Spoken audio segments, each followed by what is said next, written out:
desembargadora presidente, senhor relator, doutor Leonel, que aqui representa a desembargadora Marli, que aqui não comparece, os demais desembargadores. A relatora, à época, a doutora Marli, ela votou no sentido de manter a sentença do juiz Oacó.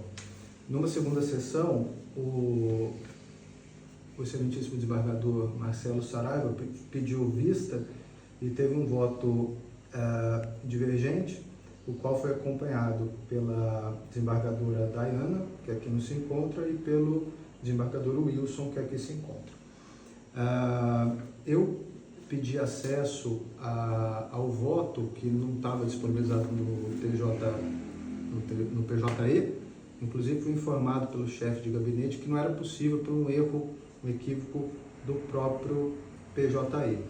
O que acontece aqui que a juíza de piso determinou que fosse integrada a minha constituinte ao polo passivo, a Rosiane, que a princípio a ação teria sido apenas contra a universidade, porque ela poderia ser prejudicada, tendo em vista que o pleito era para ocupar a vaga que ela teria assumido. A princípio, houve até um equívoco da minha parte em relação ao concurso, em relação a que seria obrigado a se apresentar alguns CDs na data da inscrição. Eu até pensei que fosse como os nossos concursos jurídicos, onde você faz a inscrição e depois a gente apresenta a comprovação de títulos e documentos, mas não. Isso era pedido que fosse feito na data da própria inscrição para o certame em si. Bom, eu vou ler aqui o prólogo da minha sustentação de forma bem sintética, até para organizar o raciocínio. Então, ab initio insta salientar que o PJE, por equivocidade do próprio sistema, não disponibiliza os votos da relatora e o voto de divergência, documentos indispensáveis para a defesa da segunda requerida. O protesto da segunda requerida consiste, em síntese, em defender a manutenção da sentença quo do voto da relatora e combater o teor da divergência, se esta vier a prejudicar o seu cargo. Devido à ausência dos fólios, torna-se impossível exercer esse mister de forma verticalizada. Com tais considerações, requer o registro desse prejuízo. A defesa de Rosiane vem respeitosamente perante vossas excelências requerer que seja negado o provimento ao recurso interposto, mantendo-se integralmente a sentença em primeiro grau. A doutrina, como é de conhecimento de vossas excelências, estabelece uma clara distinção entre o mérito administrativo, que toca a conveniência e oportunidade, e a legalidade dos atos administrativos.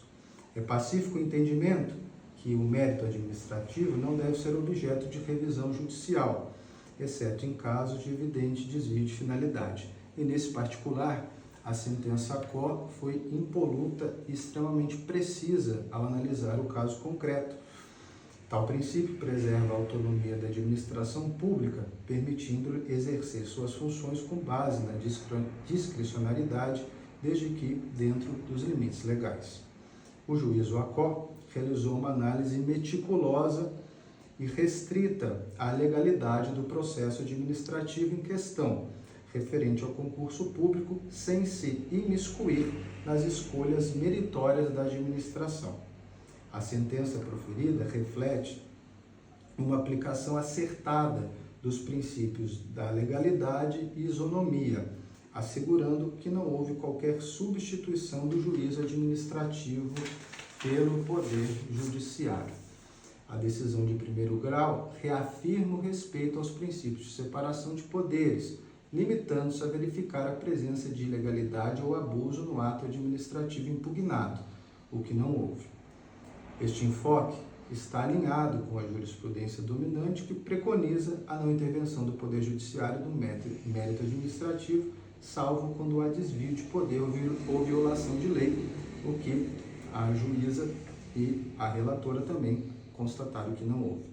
Diante do exposto, é imprescindível que se preserve a decisão que respeitou a autonomia administrativa sem transgredir os limites da legalidade. A sentença proferida exemplifica uma aplicação criteriosa e judiciosa dos princípios que governam a atuação da administração pública e a revisão judicial de seus atos, servindo como um bastião contra a judicialização excessiva de decisões administrativas baseadas em critérios de mérito. Outro ponto relevante que eu gostaria de trazer à baila é o fato de que, em momento algum, há uma justificativa plausível nos autos da autora não ter apresentado a contento esses documentos que eram requeridos expressamente no edital. Documentos estes, que eram 11 CDs, que a minha constituinte apresentou e também revisou-os diversas vezes para que eles tivessem o conteúdo pretendido.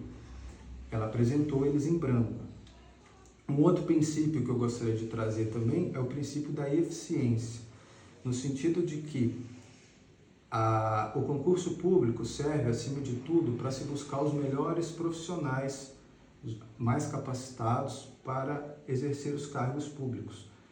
Nesse sentido, o concurso público não é simplesmente o certame, a prova em si, mas ele começa desde a inscrição, de tal sorte que quando ela é desidiosa ao atender os critérios básicos da inscrição no concurso, como a apresentação dos documentos exigidos, ela não se mostra apta, naquele momento histórico, ela não se mostrou apta a ocupar o cargo ao qual ela pleiteava.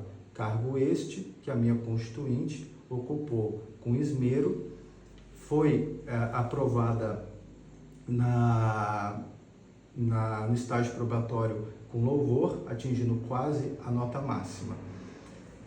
Fica a única questão nós não tivemos acesso, se o voto de divergência ele visava simplesmente realocar a autora no concurso, sem prejudicar de forma alguma o cargo que a minha constituinte está ocupando, ou, de fato, reingressar a autora no concurso, mas em detrimento de que houvesse algum prejuízo para a minha constituinte. Então, nesse sentido, a gente protesta pela manutenção da sentença então, portanto, a gente requer, acolhendo a quarta turma desse egrégio tribunal, que seja negado o provimento ao recurso interposto pela parte autora, mantendo-se a sentença de primeiro grau por seus próprios e jurídicos fundamentos. E, subsidiariamente, caso os votos de divergência sejam no sentido de ingressar a autora no concurso, mas sem prejudicar de qualquer sorte a minha constituinte, que legitimamente foi aprovada no concurso, então não há qualquer objeção da parte dela. O que não pode de forma alguma, e essa é a nossa súplica e a súplica dela que se faz por intermédio da minha voz, essa sustentação oral, é que ela seja injustiçada e removida desse cargo que ela legitimamente conquistou, atendendo com esmero todos os requisitos do edital. Essa é a sustentação oral da Rosiane. Obrigada. Eu passo a palavra para o desembargador André Barretti. Como vota?